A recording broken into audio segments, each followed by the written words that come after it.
బాగుంది. భూత ప్రేతాలు కూడా నేను ఒంటరిగా వదిలేట్లేదు.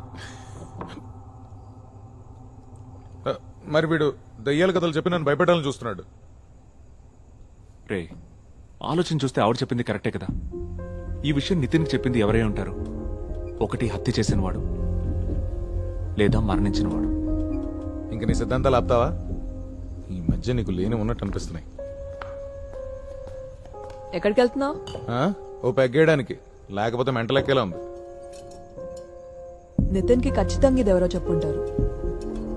అది ఎవరనేది ఎందుకు చెప్పట్లేదో అర్థం కావట్లేదు. వాడు భయపడుతుండొచ్చు, లేదా ఇంకేమైనా అయి ఉంటుందా? ఇంకో కథ చెప్పని వాడిని అడిగితే ఎలా ఉంటుంది? నా వల్ల కాదు, ఉన్న టెన్షన్లే ఫేస్ చేయలేకపోతున్నాను. నేను చెప్పింది ఒకసారి ఆలోచించు. రే మేజిస్ట్రేట్, ఎన్ని పెగ్గలేసిన రోజు నిద్రపట్టేలా లేదు. ఇక నేను బయలుదేరుతాను రా. బేబీ, డిన్నర్ చేసి వెళ్దుగా నుండు. వద్దు.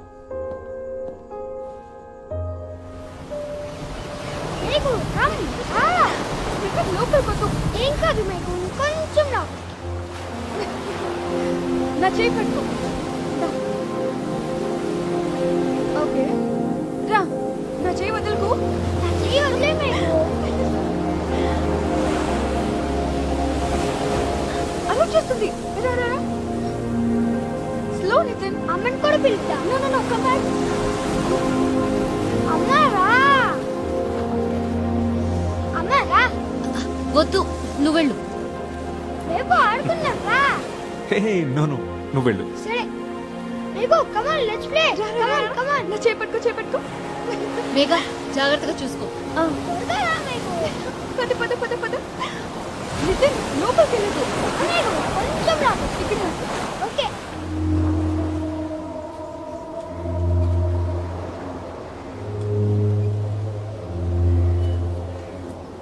సార్, వేడి వేడిగా బజ్జీలు పునుగులు ఉన్నాయి, ఓ ప్లేట్ ఇమ్మంటారా? నీకు దండం రా బాబు, నాకొద్దు. సర్లేండి. వద్దు. మేఘు, భలే ఉంది కూడా మేఘు. వద్దు రా మేఘు, ఏం కాదు. తాత ఇంకా లోపలికి వెళ్ళాలి.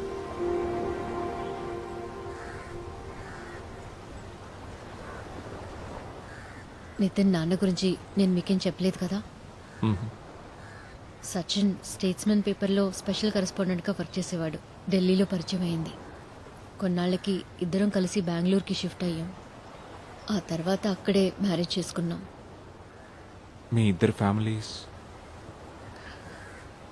ఫ్రెండ్స్ కొలీగ్స్ మాత్రమే ఉన్నారు.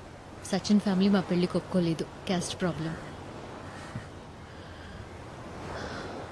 నా గురించి చెప్పాను కదా, నా పేరెంట్స్ని చాలా చిన్నప్పుడే పోగొట్టుకున్నాను. సచిన్ ఇన్వెస్టిగేటివ్ స్టోరీస్ మీద వర్క్ చేసేవాడు, అందులోనే మునిగి తేలేవాడు. నీకిప్పుడు మర్మేడ్స్ కథ చెప్తాను నేను. ఒక రాత్రి ఏదో ఒక సీక్రెట్ సోర్స్ని మీట్ అవ్వడానికి వెళ్ళి సబబ్లో అన్ఫినిష్డ్ బిల్డింగ్ లిఫ్ట్లో అది ప్రమాదమో ఇంకేదో తెలీదు. సచిన్ చనిపోయిన రోజు రాత్రే నాకు డెలివరీ అయింది. Premature birth.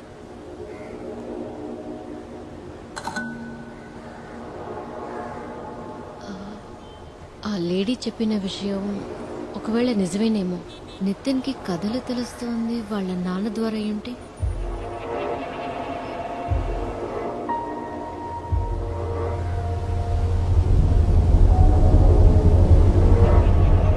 సచిన్ ఆఫీస్లో ఉండే కంప్యూటర్స్, ఫైల్స్ అన్ని కూడా బెంగళూరులో ఒక చోట సేఫ్గా ఉంచాను. మనం ఒకసారి అక్కడికి వెళ్ళి చెక్ చేద్దామా?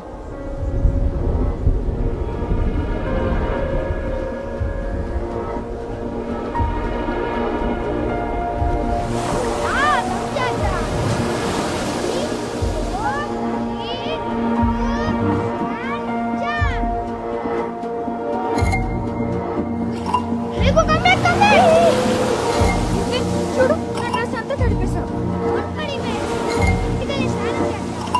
నితిన్, చేయొద్దు.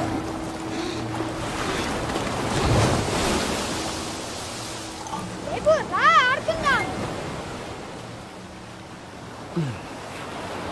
ఆడుకుందాం, కానీ దానికంటే ముందు నువ్వు నాకు ఆ కొత్త కథ చెప్పాలి. ఆ కదా ఇక్కడ ఆడుకున్నాక చెప్తా. ఆ కథ ఎక్కడ జరిగిందో తెలుసా నీకు?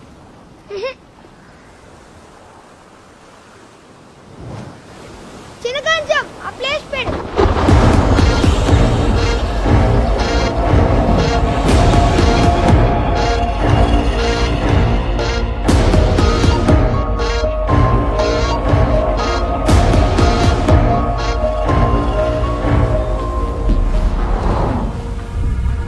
అది చాలా పెద్ద చిట్టడి నేల, డార్క్ బ్రౌన్ కలర్. చిన్నగంజంలో కులిపిన చేపలన్నిటినీ అక్కడే పారేస్తాడు. అందుకే అక్కడ ఇటు చూసిన చేపలే. ఆ మనిషి శవాన్ని కూడా అక్కడే పడేశాడు. ఆ శవం నీళ్ళలో కిందకి జారిపోతుంటే బుడగలు బుడగలు? ఆ బుడగలు నీళ్ళ పైకి వచ్చాయి.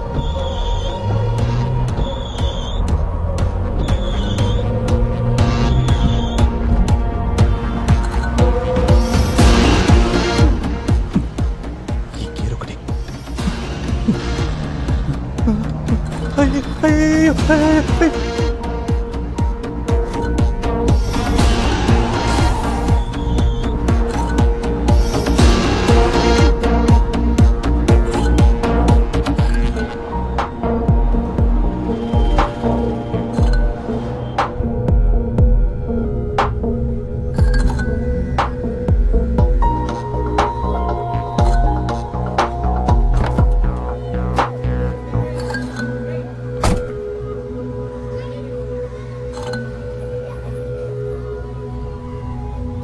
సార్ సార్ కార్ అక్కడ పార్క్ చేయండి సార్. ఆ,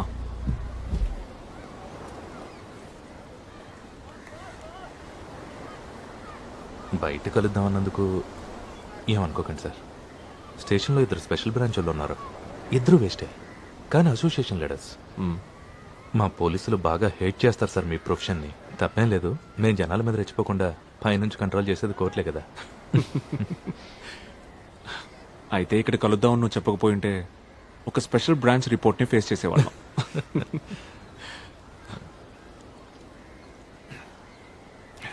అఫ్తాబు, ఈ ఏరియాలో ఎక్కడైనా చిత్తడి భూములు ఉన్నాయా? చిత్తడి భూములు అక్కడక్కడ కనిపిస్తుంటాయి సార్. ఈ విషయంలో ఒక ఆయన మీకు సహాయం చేయగలరు సార్.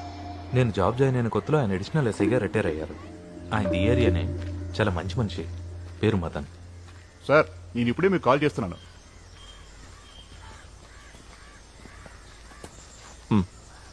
జడ్జి సార్కి ఏం కావాలంటే?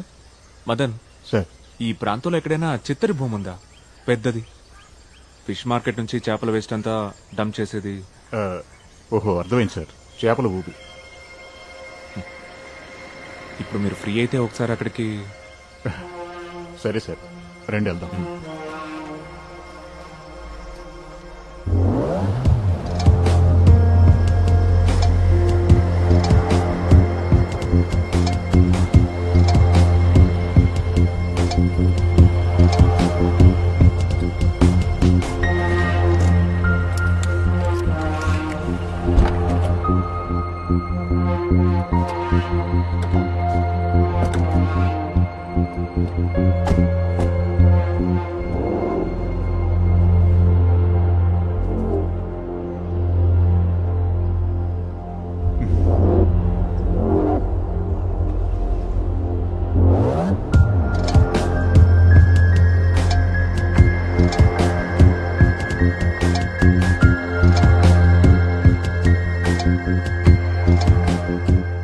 ఇదే అది ఇందాక మీరు అడిగిన ఒకప్పటి చేపల ఊబి. ఈ చేపల ఊబిని మట్టితో చదును చేసి ఎంతకాలం అయింది? అది దాదాపుగా 25 సంవత్సరాల కంటే ఎక్కువైంది సార్. యోగేంద్ర అని అతనికి వారసత్వంగా వచ్చిన ఆస్తి ఇది. ఆ సిద్ధి వినాయకుడు గుడి వరకు మొత్తం అయిందే. వైజాగ్లో ఈ రియల్ ఎస్టేట్ భూమి రావడంతో పిచ్చి భూములకు కూడా విలువ పెరిగిపోయింది. ఈ స్థలానికి కూడా డిమాండ్ వచ్చింది, కానీ యోగానంద్ అమ్ముకోలా. ఆయన ఓ డిఫరెంట్ టైప్ మనిషి. ఇక్కడ జరిగిన ప్రతి ఎలక్షన్లో స్వతంత్ర అభ్యర్థిగా పోటీ చేసేవాడు. సారాయి కూడా సొంతంగా తనే తయారు చేసుకునేవాడు. ఆయనతో డిఫరెంట్ క్యారెక్టర్. ఒకరోజు ఫుల్గా సారాయి తాగేసి ఆ మత్తులో ఈ చేపల ఊబులోని పడి చనిపోయాడు. ఆ తర్వాత ఈ స్థలం వేరే వాళ్ళ సొంతమైంది.